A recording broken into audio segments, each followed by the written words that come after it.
नमस्कार मित्रांनो, मी श्रीकांत कुलकर्णी तुमचं स्वागत करतो श्री क्रिप्टोमध्ये. आजची तारीख आहे 13 ऑगस्ट 2021 आणि आता वाजले आहेत संध्याकाळचे 6:34. चला आजच्या एपिसोडला सुरुवात करूया. रोजप्रमाणे आपण आता आलेलो आहोत coinmarketcap.com वरती. चेक करूया मार्केटची काय कंडिशन आहे, ओव्हरऑल काय स्टेटस आहे. एकदा रिफ्रेश करून घेऊया पुन्हा एकदा. ओके, तर टोटल क्रिप्टोकरन्सीज आता आहेत 11,241. सगळे मिळून क्रिप्टोकरन्सी एक्सचेंजेस आहेत 393. मार्केट कॅप आता पोहोचली आहे अगदी $2 ट्रिलियन जवळपास. $1.954 ट्रिलियन मार्केट कॅप आहे. 106.3 बिलियन 24 तासांचा ट्रेडिंग व्हॉल्यूम आहे.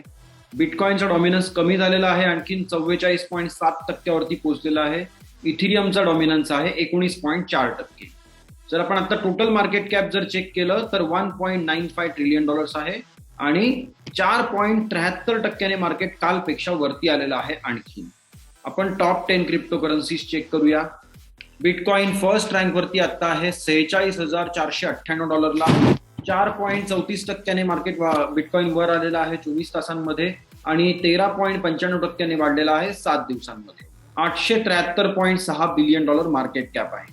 इथिरियम सेकंड रँकला $3,229. 4.36% वाढलेला आहे इथिरियम 24 तासांमध्ये आणि 16.44% वाढलेला आहे 7 दिवसांमध्ये. $378.6 बिलियन मार्केट कॅप आहे इथिरियमचा. BNB तिसऱ्या नंबरवरती $400 पोहोचलेला आहे. आता जवळजवळ 5% वाढला आहे 24 तासांमध्ये आणि 19.17% वाढलेला आहे 7 दिवसांमध्ये. $67.48 बिलियन मार्केट कॅप आहे. चौथ्या नंबरवरती कार्डेनो म्हणजे ADA $2 आता पोहोचलेला आहे. 16.5% वाढलाय फक्त 24 तासांमध्ये आणि 48% वाढलेला आहे 7 दिवसांमध्ये. $65.6 बिलियन मार्केट कॅप झालेला आहे ADA म्हणजे कार्डेनोचा. आता टेदर 5व्या नंबरला $1 $62.96 बिलियन मार्केट कॅप आहे. रिपल 6व्या नंबरवरती $1.03 6.77% वाढलाय 24 तासांमध्ये आणि 41.27% वाढलाय 7 दिवसांमध्ये. $48 बिलियन पोहोचलेलं आहे market cap रिपलचं.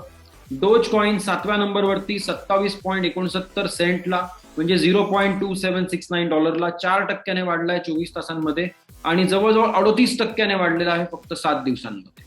$36.29 billion market cap आहे डोज कॉइनचं. USDC आता आहे $0.9998 म्हणजे $1 ऑलमोस्ट. 27.79 बिलियन मार्केट कॅप आहे USDCचं. पोल्का डॉट म्हणजे DOT आता आहे $21.97 6.28% वाढलाय 24 तासांमध्ये आणि 9% वाढलेला आहे 7 दिवसांमध्ये. $21.7 बिलियन मार्केट कॅप आहे.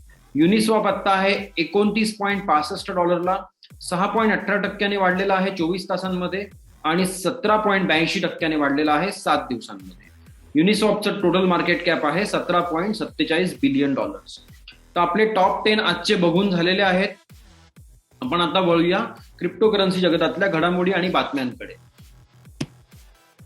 पहिलीच गोष्ट आहे की bitcoin mining difficulty jumps a second time as miners settle offshore. तर बिटकॉइन मायनिंग डिफिकल्टी जी असते ती दर 2 आठवड्यांनी रिकॅलिब्रेट होत असते. म्हणजे थोडक्यात बिटकॉइन नेटवर्कचा ओव्हरऑल गोल हा आहे की दर 10 मिनिटांनी नवीन ब्लॉक माइन झाला पाहिजे. तर नेटवर्क काय करतं किंवा मग बिटकॉइन प्रोटोकॉल काय चेक करतो की मागच्या 2 आठवड्यांमध्ये जे ब्लॉक्स झाले त्यांचा ऍव्हरेज ब्लॉक टाइम काय होता. जर तो ब्लॉक टाइम 10 मिनिटांपेक्षा कमी असेल तर म्हणजे थोडक्यात मायनिंग पटापट होत आहे, 10 मिनिटांच्या आतच ब्लॉक्स माइन होत आहेत ऍव्हरेज, तर मग डिफिकल्टी वाढते. आणि कारण त्याचा गोल काय ओव्हरऑल की 10 मिनिटात तयार झाला पाहिजे ब्लॉक दर 10 मिनिटांनी. तर जर समजा की 10 मिनिटांपेक्षा जास्त वेळ लागतोय, ऍव्हरेज ब्लॉक टाइम समजा 15 मिनिटांचा, 13 मिनिटांचा, 14 मिनिटांचा आहे, तर डिफिकल्टी कमी होते जेणेकरून मायनर्सला ते सोपं जावं आणि दर 10 मिनिटांनी एक ब्लॉक तयार होत राहावा. तर बिटकॉइन डिफिकल्टी जेव्हा वाढते त्याचा अर्थ काय असतो की मायनिंग करणारे जे काही मशिनरी आहे किंवा मायनिंग फार्म्स आहेत त्यांनी आणखीन मशिनरी इम्प्लिमेंट केलेली आहे, आणखीन सर्व्हर्स लावलेले आहेत, मायनिंग कपॅसिटी वाढवलेली आहे. त्यामुळे मायनिंग पटापट होत होतं आणि ते पटापट झालेलं बिटकॉइन नेटवर्कला चालत नाही, ते डिफिकल्टी वाढवतात. तर आता गेल्या 1 महिन्यामध्ये आता हे दुसऱ्यांदा मायनिंग डिफिकल्टी वाढलेली आहे. जवळजवळ 13% ग्रोथ झालेली आहे मायनिंग डिफिकल्टीमध्ये. तरी सुद्धा अजूनही up to the mark difficulty म्हणजे पूर्वी जी होती त्या लेवलला अजून पोहोचली नाहीये, कारण बऱ्याच मायनर्सने त्यांचं मायनिंग ऑपरेशन एखाद वेळी बंद केलं असेल आणि अजूनपर्यंत ते शिफ्टिंग करू शकले नसतील काही लोक.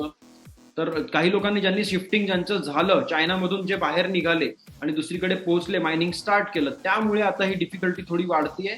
प्लस ज्यांनी ऑलरेडी वेस्टर्न कंट्रीज मधून जास्त करता ऑर्डर्स दिलेल्या होत्या मायनिंग इक्विपमेंटच्या, ते मायनिंग इक्विपमेंट आता पोहोचायला लागलेत आणि ते जसजसे चालू होत आहेत तसतशी पण डिफिकल्टी वाढते आहे. पुढच्या बातमीकडे वळूया. ADA hits $2 for the first time since May ahead of Cardano smart contract announcement. तर स्मार्ट कॉन्ट्रॅक्ट जे आहेत कार्डेनोमध्ये अजून तरी इम्प्लिमेंट झालेले नाहीयेत, पण त्यांच्या टीमचं म्हणणं होतं की आय थिंक काहीतरी सप्टेंबर पर्यंत किंवा मग ऑक्टोबर पर्यंत स्मार्ट कॉन्ट्रॅक्ट लाईव्ह होतील असं त्यांचं म्हणणं होतं. पण तरी पण अजूनही त्यांच्याकडे बऱ्याचशा गोष्टी ज्या होत्या, जे प्रॉमिस केलेले होते त्यांनी की 2021 मध्ये आम्ही हे करू ते करू, तर ते अजून बरंचसं झालेलं नाहीये. तरी पण smart contract may be launch होऊ शकतात या आशेपोटी लोकांनी एडीए म्हणजे कार्डेनो बाय करायला सुरुवात केली आणि तो ऑलमोस्ट $2 पोहोचलाय. आणि बघू पुढे काय होतं ते. आता पुढच्या न्यूजकडे बघूया. ही मोठी न्यूज आहे. टोकनाइज्ड रिअल इस्टेट मार्केट कुड hit $1.4 trillion despite a slow start, report claims. आता रिपोर्ट म्हणजे कुठला रिपोर्ट आहे, तर रिपोर्ट हा होता मुरे ग्लोबल नावाची जी कंपनी आहे, आय थिंक यांनीच एका स्टेबल कॉइन म्हणजे USDT टेदरचं सुद्धा ऑडिट त्यांनी करून त्यांच्याबद्दल पण अनालिसिस रिपोर्ट पब्लिश केला होता. आणि आता टोकनाइज्ड रिअल इस्टेट म्हणजे काय, घरं, दुकानं, जमिनी, अशा या सगळ्या गोष्टी आपण जे विकत घेतो तर त्यांना सुद्धा हळूहळू टोकन्समध्ये डिवाइड करून, म्हणजे एक घर समजा 1 करोडचं घर आहे तर एकट्या किंवा मग एखादा ऑफिस आहे तर एकट्या माणसाला ते पॉसिबल होत नाहीये समजा इझिली इन्व्हेस्टमेंटच्या हिशोबाने. ओके, ज्याला राहायचंय तो तर घेणारच आहे, ज्याचं बजेट असेल तो घेणारच आहे. पण आपण काय होतं की अख्खं घर, अख्खं दुकान किंवा अख्खं ऑफिस, अख्खी मोठी जागा घेणं हे कठीण जातं नॉर्मल माणसाला ज्याचं इन्कम मोठं नसेल. तर त्या लोकांसाठी ही चांगली बातमी आहे किंवा मग चांगला दिशा आता देतं आहे रिअल इस्टेट मार्केटमध्ये की ती प्रॉपर्टी डिवाइड केली जाईल टोकन्समध्ये आणि मग ते टोकन्स तुम्ही घेऊ शकता. जसजसे त्या प्रॉपर्टीचे ट्रेडिंग होतील किंवा मग काही रेव्हेन्यू जनरेशन होईल तर त्या टोकन वाईज तुम्हाला त्याचे बेनिफिट्स दिले जातील. आणि ही थोडक्यात गोष्ट जी आहे, तुम्हाला अंदाज घ्यायचा असेल फक्त, तर रिअल इस्टेट मार्केट जगातलं जे आहे ते $280 ट्रिलियन आहे. ओके, जवळजवळ सगळे मार्केट याच्यापेक्षा छोटे आहेत रिअल इस्टेट मार्केटपेक्षा. तर $280 ट्रिलियन जे मार्केट आहे त्यात समजा 0.5% जरी टोकनाइज केले गेले ऍसेट्स तरी सुद्धा $1.4 ट्रिलियन मार्केट कॅप पोहोचू शकतं, रादर मार्केटची साईज पोहोचू शकते टोकनाइज्ड रिअल इस्टेटची. आणि हेच माझ्या मते सुद्धा फ्युचर आहे. तर आपण पुढच्या बातमीकडे वळूया. तुम्ही याचा नीट अभ्यास करा हवं तर थोडं आणखीन डीपमध्ये जाऊन. Bitcoin cancels entire days BTC price dip with fresh push above $46,000. तर आत्ता सुद्धा आपण जे बघितलं, बिटकॉइनची प्राइस $46,500 पोहोचली आहे, जवळजवळ 4.5% वाढलेली आहे आता 24 तासांमध्ये फक्त. ओके, तर हेच यांचं म्हणणं आहे की काल काय झालं होतं, काल प्राइस बऱ्यापैकी खाली गेली होती आणि त्याच्यानंतर आज बऱ्यापैकी फ्रेश परचेसेस झालेले आहेत. मे बी फास्ट काही लोकांनी परचेस केले, इव्हन इन्स्टिट्यूशनल इन्व्हेस्टर्सने घेतले असतील, रिटेल इन्व्हेस्टर्सने घेतले असतील. त्यामुळे मार्केट आता परत वर आलेलं आहे. $46,000 पण पुढे झालंय. आता पुढचं टार्गेट $47,000 आहे. बघू पुढे काय होतं ते. New funding round sees Reddit gain $4 billion in valuation since February. तर फेब्रुवारीमध्ये जो फंडिंग राऊंड झाला होता त्यानंतर त्यांचं व्हॅल्युएशन पोहोचलं होतं $6 बिलियन. आणि आता नवीन जो राऊंड झालेला आहे इन्व्हेस्टमेंटचा, आय थिंक राऊंड F होता हा, लेटेस्ट राऊंड E फेब्रुवारीमध्ये झाला होता. त्याच्यामध्ये त्यांचं $250 मिलियन त्यांनी रेज केले होते तेव्हा, आणि तेव्हा व्हॅल्युएशन जे होतं कंपनीचं $6 बिलियन होतं. आणि आता त्यांचा सिरीज F राऊंड झालेला आहे ज्याच्यामध्ये जवळजवळ $700 मिलियन ते उभे करतायत. आणि त्या नवीन फंड्सच्या इंजेक्शन नंतर त्यांचं व्हॅल्युएशन $10 बिलियन होतं आहे या कंपनीचं. रेडिट सुद्धा एक सोशल मीडिया प्लॅटफॉर्म आहे आणि बऱ्यापैकी हेवीली आता ग्रोथ त्यांची दिसतीये. पुढच्या बातमीकडे वळूया. Ethereum miners make $multi-million bet on upgrade delay. Major mining machine makers like Bitmain are building more specialized machines for Ethereum mining. तर आता इथिरियम मायनिंग करणारे जे मायनर्स आहेत त्यांनी $multi-million बेट केलेली आहे. कशावरती? Upgrade delay. आता अपग्रेड म्हणजे कुठलं अपग्रेड, की इथिरियम सगळ्यांना आतापर्यंत कळलेलं आहे की Ethereum proof of work algorithm कडून प्रूफ ऑफ स्टेक अल्गोरिदम कडे जातंय हळूहळू. ओके, पण तो जो प्रवास आहे तो बऱ्यापैकी डिले होतोय. प्रत्येक स्टेज त्यांची डिले होते. आत्ताच्या स्टेजनुसार असं आहे की त्यांनी लंडन फोर्क केलेलं आहे. त्यानंतर आता डिसेंबर 2021 पर्यंतचीच मुदत आहे नेटवर्ककडे आणि ओव्हरऑल डेव्हलपर्सकडे प्रूफ ऑफ स्टेकसाठी अपग्रेड करायला. ओके, पण बरेचसे मायनर्सचं असं म्हणणं आहे की आम्हाला कॉन्फिडन्स असा वाटतोय की बहुधा हे पुन्हा एकदा डिले होईल. त्यामुळे ते मायनिंग इक्विपमेंटची ऑर्डर देत आहेत बिटमेन सारख्या कंपन्यांना, आणि त्यामुळे बिटमेन सारख्या कंपन्या आणखीन बेटर प्रोडक्ट्स बनवण्याच्या मागे आहेत अजून सुद्धा. इव्हन त्यांना माहितीये की जर इथिरियमचं कम्प्लीट मुवमेंट झाली प्रूफ ऑफ स्टेक कडे तर काय होणार की हे जे काही मशिनरी आपण बनवलेली आहे ती एकतर विकली नाही जाणार, आणि ज्यांनी ऑलरेडी समजा मी घेतले, समजा 100 डिव्हाइसेस घेतले, वॉट एव्हर ती काही खर्च त्याला आला असेल तो झाला, तर ते डिव्हाइसेस घेतल्यानंतर समजा 2 महिन्यातच जर मायनिंग बंद झालं, म्हणजे थोडक्यात प्रूफ ऑफ स्टेक कडे जर गेलं इथिरियम, तर ते मशिनरीचा उपयोग मला काहीच नाही. आणि त्याचं जे काही अल्गोरिदम आहे, सेम अल्गोरिदम वरती काम करणारे जे काही दुसरे कॉइन्स असतील ते आपण माइन करू शकतो. तरी सुद्धा प्रॉमिनंट क्रिप्टोकरन्सी त्या नसतील आणि त्याचा काही भरोसा नसेल. त्यामुळे ही रिस्की बेट आहे, तरी सुद्धा इथिरियम मायनर ही बेट खेळायला तयार आहेत. म्हणजे मला पण असं वाटायला लागलंय की बहुधा लवकर प्रूफ ऑफ स्टेक कडे ही जर्नी होणार नाही तर मग या एवढ्या मोठमोठ्या जायंट्सने त्याच्यामध्ये उडी मारली नसती. नेक्स्ट न्यूजकडे बोलूया. Binance discontinues South Korean won trading pairs payment options. The crypto exchange will discontinue Korean language support and remove won trading pairs. तर साऊथ कोरियन अथॉरिटीजने वॉर्निंग दिली होती एक्सचेंजेसला की तुमच्याकडे सप्टेंबर पर्यंतची मुदत आहे. जे कुठल्या एक्सचेंजेसने आमच्याकडून परमिशन घेऊन आणि रेग्युलेशनच्या थ्रू जाऊन मग सर्व्हिसेस लॉन्च केलेल्या नसतील त्या सगळ्यांनी सप्टेंबर पर्यंत ह्या सर्व्हिसेस बंद कराव्या, आणि कुठल्याही प्रकारचं ऍडव्हर्टिजमेंट जे काही तुम्ही करत होता ते सुद्धा डिस्कंटिन्यू करावं, हे सगळं त्यांनी सांगितलेलं होतं. आणि त्यानुसार बायनान्सने सप्टेंबरची मुदत होती, पण यांनी ऑगस्टमध्येच आता आजपासूनच कम्प्लिटली स्टॉप केलेलं आहे. साऊथ कोरियामधल्या टिपिकल तिथली जी काही करन्सी आहे, फियाट करन्सी जिला वॉन म्हणतात, तर तिच्याशी असलेले सगळे ट्रेडिंग पेअर पण बंद केलेले आहेत आणि पेमेंट ऑप्शन सुद्धा बंद केलेले आहेत. पुढच्या बातमीकडे बोलूया. FTX.US aiming to offer crypto derivatives trading in less than a year. Report. तर FTX नावाचं जे जायंट आहे, क्रिप्टो डेरिव्हेटिव्ह प्लॅटफॉर्म आहे, तो थोडक्यात म्हणजे सेकंडरी प्रोडक्ट्स ते ऑफर करतात की बिटकॉइनच्या प्राइसशी रिलेटेड दुसरे प्रोडक्ट्स किंवा लाईट कॉइनच्या प्राइसशी रिलेटेड दुसरे प्रोडक्ट्स, अशा गोष्टी ते ऑफर करतात. आणि त्यांचं सुद्धा जसं बायनान्स आणि Binance.US वेगवेगळ्या एंटिटी आहेत, तसंच FTX इंटरनॅशनल वेगळं आहे आणि FTX US वेगळं आहे. तर FTX UX जे आहे ते वेगवेगळ्या टाईपचे परमिशन्स घेऊन हळूहळू रेग्युलेटरी कंप्लायन्स पूर्ण करून US मध्ये या वर्षाच्या अखेरीपर्यंत जवळजवळ सगळ्या सर्व्हिसेस देण्याचा प्रयत्न करतायत, हे त्यांच्या सीईओने अनाऊन्स केलेलं आहे. पुढच्या बातमीकडे वळूया. ही मोठी बातमी आहे. Samsung plans to test mobile phone functionality with South Korea CBDC pilot. The electronic giant will look at whether transactions can be completed without internet availability. ही पण म्हणजे थोडक्यात काय की सॅमसंग साऊथ कोरियन ऑथॉरिटीज बरोबर आता काम करायला त्यांना परमिशन मिळालेली आहे की CBDC म्हणजे सेंट्रल बँक डिजिटल करन्सी त्यांची जी कुठली असेल, साऊथ कोरियन वॉन असेल ऑफकोर्स, तर त्याचे जे ट्रान्झॅक्शन्स आहेत ते विदाउट इंटरनेट कनेक्टिव्हिटी आपण देऊ शकतो का. तर यासाठी मोबाईल फोन कंपनी असल्यामुळे त्यांना एक ऍडव्हान्टेज सुद्धा आहे, कारण ते मॅन्युफॅक्चरिंगच स्वतः करत असल्यामुळे काही जर चेंजेस करायचे असतील नेक्स्ट जनरेशनच्या डिव्हायसेसमध्ये CBDC सपोर्टसाठी विदाउट इंटरनेट जर CBDC ट्रान्झॅक्शन्स त्यांना पाहिजे असतील तर तिथल्या नेटवर्क प्रोव्हायडर्सशी ते डिस्कस करू शकतात आणि टेस्ट करू शकतात. आणि म्हणूनच मला वाटतं साऊथ कोरियाने सॅमसंगला इन्क्लूड केलेलं आहे या पायलटमध्ये. Bank of Ghana select German technology firm as partner for CBDC project. तर तुम्ही जिथे बघाल तिथे तुम्हाला रोज कमीत कमी 2 ते 4 बातम्या सापडतील CBDCच्या. आता ही CBDCची बातमी याच्या जस्ट आधी साऊथ कोरियाची CBDCची बातमी होती, बरोबर. तर CBDC म्हणजे थोडक्यात काय, सेंट्रल बँक डिजिटल करन्सी. आता ही जी काही गोष्ट हे करतायत सेंट्रल बँक डिजिटल करन्सी, हे मेनली काय चालू आहे यांचं, ऑलरेडी मॅक्झिमम ट्रान्झॅक्शन तर ऑनलाईनच आहेत, बरोबर. एक X बँक जेव्हा Y बँकेला ट्रान्झॅक्शन करते तेव्हा काय ते म्हणजे मोठमोठे डब्बे भरून आणि मोठमोठे ट्रंक्स भरून त्या गाड्यात भरतात आणि त्या गाड्या घेऊन जातात वगैरे, असं हे गोष्ट आता बऱ्यापैकी जुनी झालेली आहे. फक्त ATMs मध्ये आपण ती मेनली कॅश सेटलमेंट जी काय आहे ती होते. आणि कॅश सेटलमेंटला असंही बऱ्याचशा देशांमध्ये लिमिटेशन टाकलेले आहेत. भारतामध्ये सुद्धा 2 लाखाच्या वरती जर ट्रान्झॅक्शन तुम्ही कॅशमध्ये करत असाल तर दॅट इज इलिगल, राईट?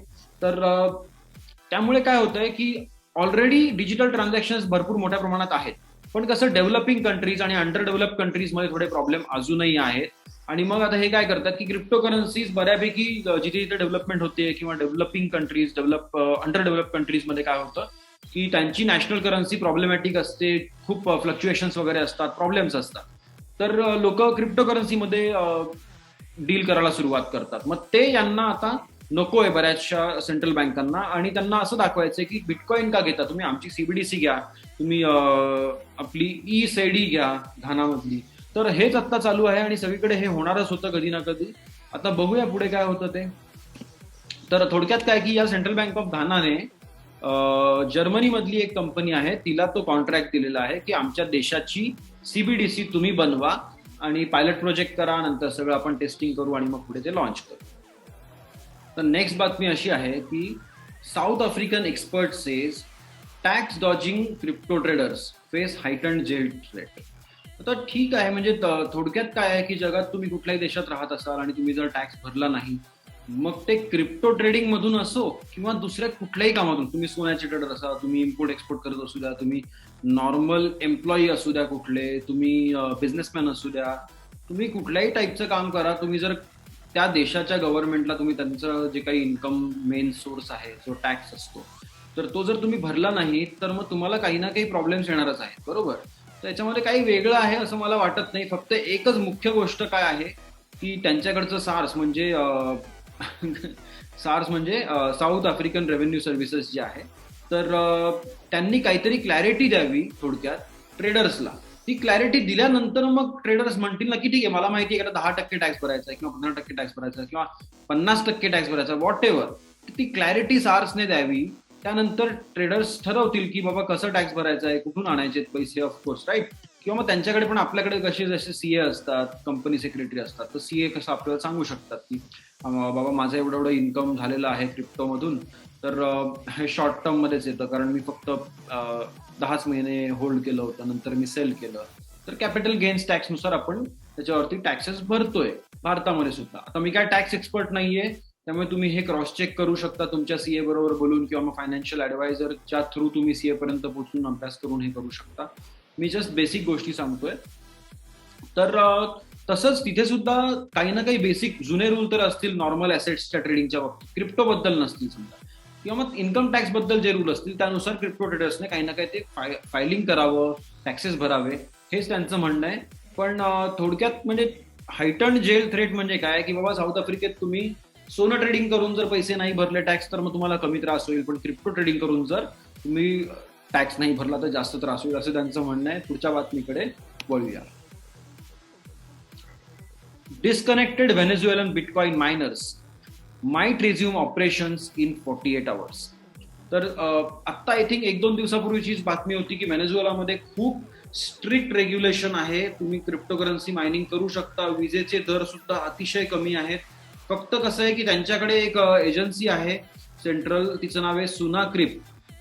तर सुनाक्रिप मध्ये जाऊन तुम्हाला ऍप्लिकेशन द्यावं लागतं, रजिस्ट्रेशन करून घ्यावं लागतं, लायसन्स घ्यावं लागतं मायनिंगसाठी, आणि त्यानंतर 10 वर्षांचं तुमचं जे काही डेटा तुमचा असेल तुमच्या मायनिंग फार्म बद्दल किंवा मायनिंग ऑपरेशन बद्दल, तो सगळा तुम्हाला 10 वर्ष पुढचे सांभाळून ठेवायचा आहे.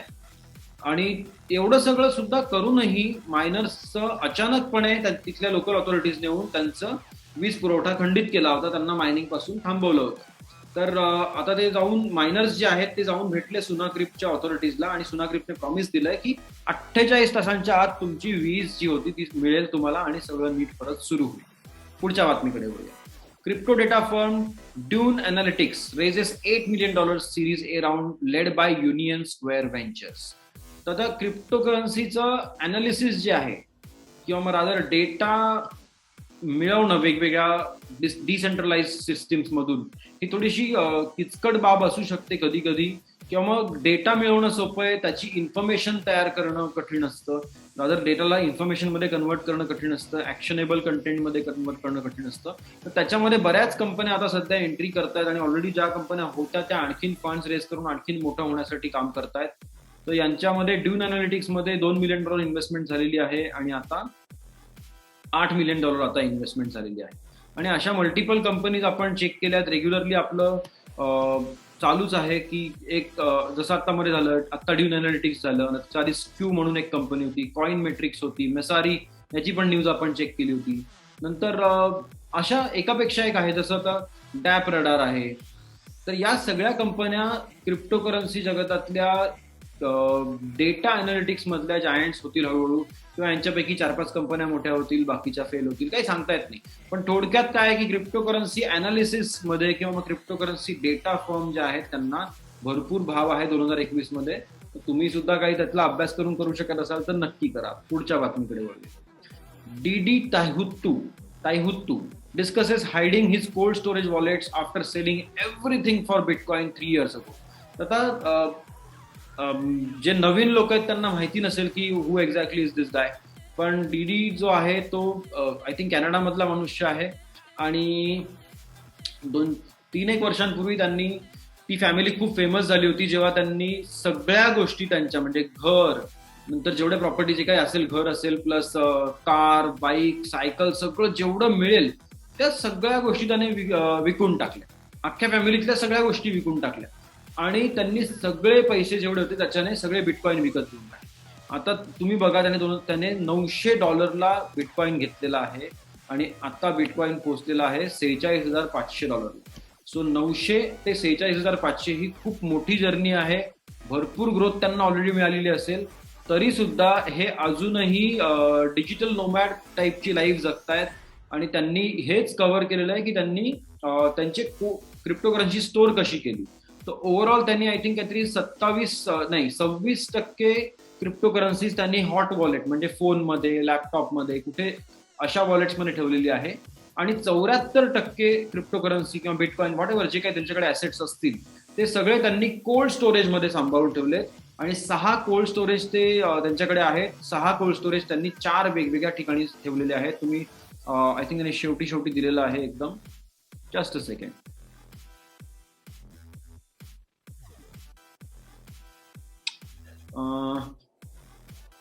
इकडेच होतं, एक सेकंड. त्यांनी भरपूर ठिकाणी ते ठेवलेले आहेत. एक हे बघा, 2 एशियामध्ये ठेवलेत, 1 युरोपमध्ये ठेवलेलं आहे आणि 1 साऊथ अमेरिकेमध्ये ठेवलेलं आहे आणि 1 ऑस्ट्रेलियामध्ये ठेवलंय. असं करून त्यांनी त्याचे कोल्ड स्टोरेज जे आहेत, पेन ड्राईव्ह सारखे डिव्हायसेस असतात ज्याच्यामध्ये तुम्ही तुमच्या क्रिप्टोकरन्सीज सेफ ठेवू शकता.